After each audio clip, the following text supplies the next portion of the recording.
Good afternoon, everyone. The purpose of this video is to talk about what happens in our classroom when it comes to virtual learning. Specifically, we're going to bring in a friend, Nick Selstrom. He's one of our wonderful English faculty here at Southeast Community College, and he's going to talk to us about how he has navigated this unique challenge of converting all of our courses into a virtual environment. He was one of our kind of early leaders in working with video conferencing, specifically Zoom, and he's done a wonderful job.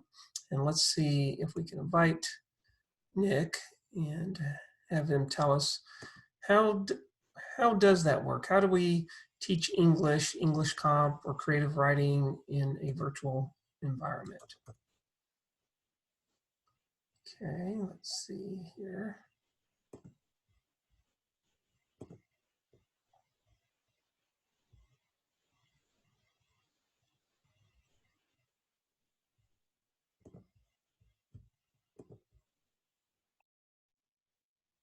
Good afternoon, Nick. How are you? I'm doing well, Dr. Illich. How about yourself? Doing just fine. Wonderful. I just gave an introduction, and I talked about how you're one of our wonderful English faculty members that has been kind of a leader in working with video conferencing, specifically Zoom, and how you've navigated this sort of rapid transition to all online courses. But why don't you tell us a little bit about how you teach English comp or creative writing or any other course in a virtual environment, and how is it that we make sure the students are really connecting to the content and into yourself? Well, one of the main things that we really wanted to prioritize when we started kind of piloting some courses in this Zoom model in previous terms was that we wanted it to be as easy as possible for students to be able to connect. We wanted to minimize any sort of technical difficulties. And fortunately, with the way that Zoom does its setup, they made that very, very possible. And so when a student signs in for one of my Zoom or Websynchronous classes, when they log on to Canvas, one of the first links that they see on the Canvas page for the course is the link that they can click on directly to take them into the virtual classroom. And so there's not a whole lot of extra, they don't have to do any sort of sign up or anything like that. If they're already in Canvas, they are one click away from joining the Zoom connection. And I've got one of my classes up here that I can screen share if that would be useful here. That would be great. Please. All right, so let me get on there. So let's see. All right, so can you see the Canvas screen here, Dr. Illich? I can. Wonderful. Sure can. Well, this is the main landing page for one of my classes. And so right here, Zoom Online Classroom, it has the general kind of information. This link will take the students to, it'll give them an option to hop over to Zoom. They can start downloading the software. And then usually in about 10 to 30 seconds, they are in the Zoom meeting, just like we're in now. And then if there's issues with connectivity, Zoom allows for one-touch connection. Students can and have in certain situations had to dial in via their phone, and they can do that as well. So we've really loved that Zoom is so accommodating with all the different sorts of ways that a student can connect if they need to. And so all of those we have linked down here in case the student has an issue. But again, most of the time, student just clicks on that at the time that class meets, and they are good to go. And then this, I think, the conversation that we're having right now is by far the best feature of it.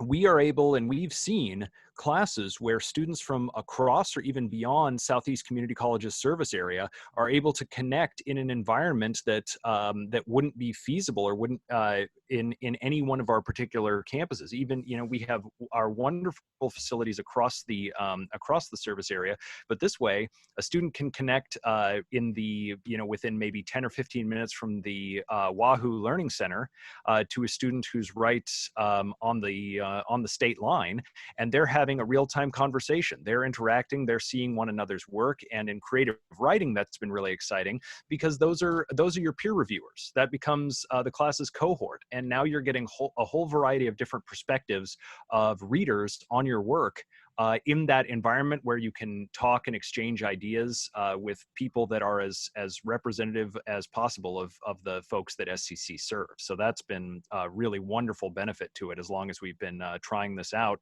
And of course, now that's more true than ever. We can help students to have real-time social interaction in a way that can otherwise be really difficult to achieve while so many of us are working from home or otherwise trying to social distance. That's great, Nick. One of the things I noticed when you were sharing your screen and we were looking at your Canvas site is that it mentioned that the class meets, I believe it was 6 to 8:30 on Tuesdays, if I remember correct.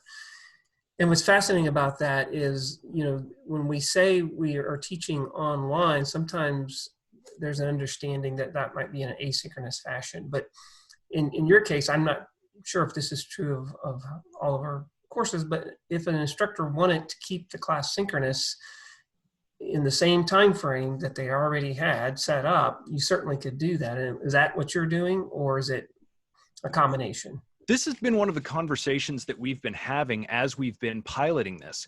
There is a great and well-known norm at SCC that if you're a person, I've known several in my family as well as in my social exchanges who they sign up for SCC's web classes because they have really demanding schedules. They have to be places all across the day and night, and they need that convenience of being able to take a class at any time and be able to get their work done according to their schedule. And we're not trying to take that away by any means, but so we're trying to find sort of a new space for these synchronous web classes and to create new norms, because what we want to happen is for a student who needs that flexibility, maybe they're not going to be able to do their homework at the same time every week, and they don't have time for a class meeting. Okay, our web classes are there for them. But for a student who's maybe, again, outside of, it's not convenient for them to get to an on-campus location that's offering a section of the course, what we want them to do is we want them to be able to know that this is an option, that this is out there, and then they can still rely on having a interpersonal exchange with other students in the class, as well as with their instructor, no matter where they are. And we've actually had more than once a time where one of these Zoom or web synchronous classes have been meeting, and almost invariably, for every term at which we've done it, there's been a snowstorm or a significant weather event, and all of us just kind of look out to our windows and then look back to one another, and everybody just kind of nods, and it's like, yeah, it's a good night to be to be taking a web synchronous class. So that's been a really nice boon as well. Well, I think one of the things in this particular situation, we had all these students that were in a face-to-face class that were already scheduled, so they had that time blocked out in their schedule. And so I think for those students, it may very well mean they wanted to keep that routine, but I know that was an option for some of the faculty. But then, like you said, even if it's, quote, we say asynchronous, then it gives the students a lot of flexibility. Like you just pointed out earlier, well, you and I are being synchronous right now, but we're not in a, quote, this class wasn't set up that way necessarily, it's not a class, but we can be synchronous in a flexible environment. That's the great thing about these video conferencing tools. What else do you have to add about teaching online in this fashion, or anything else about Zoom or any other technology? Because I do have one question, very important question for you after you answer that. Yeah. Well, I suppose the thing that I would say is that I've been really consistently impressed with the sorts of exchanges that we're able to have on this. Oftentimes, especially if a student or if an instructor hasn't worked in this sort of mode before, that can be off-putting. It can be a little intimidating. But so often I find that after the first meeting, after somebody gets in for the first time, they see that this is the exchange that we can have.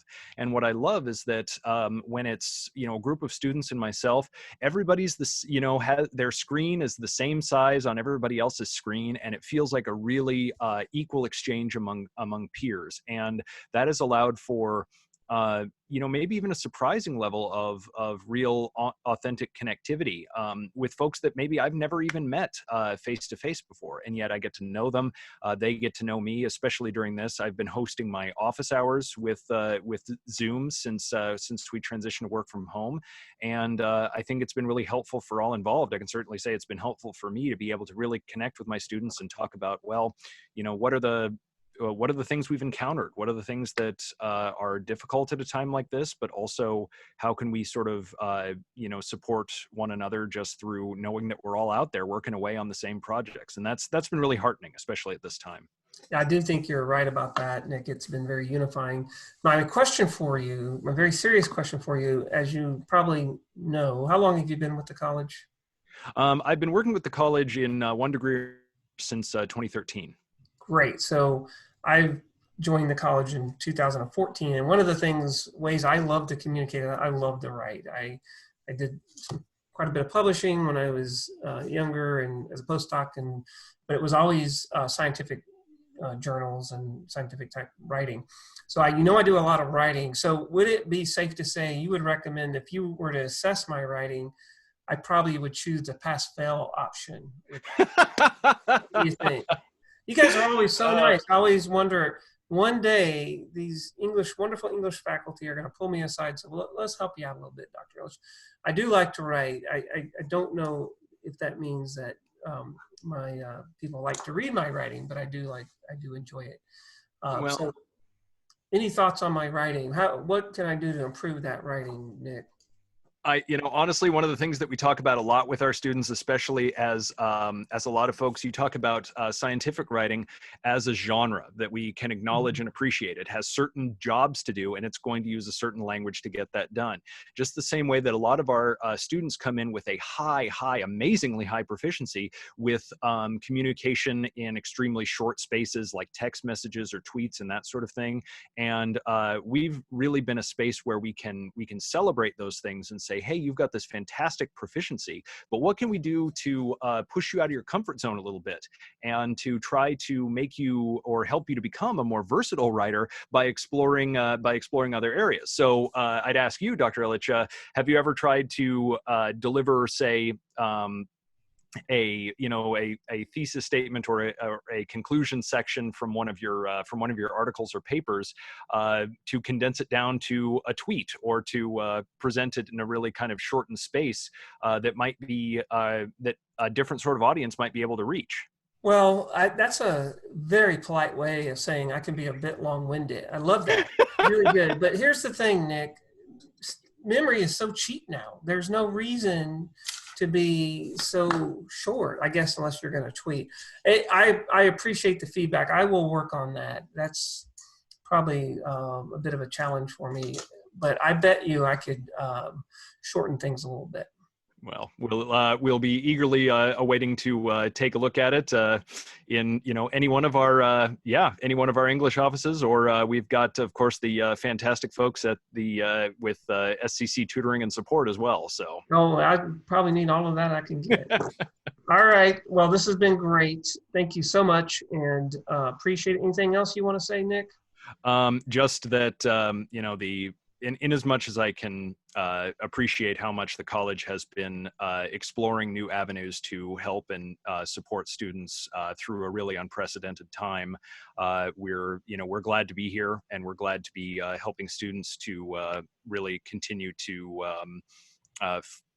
expand their skill sets, and that's a wonderful thing as an educator to be able to offer to our students when there's so much uncertainty right now. Perfect. Thank you, Nick. Appreciate it. Everyone have a great afternoon. You too. Take care.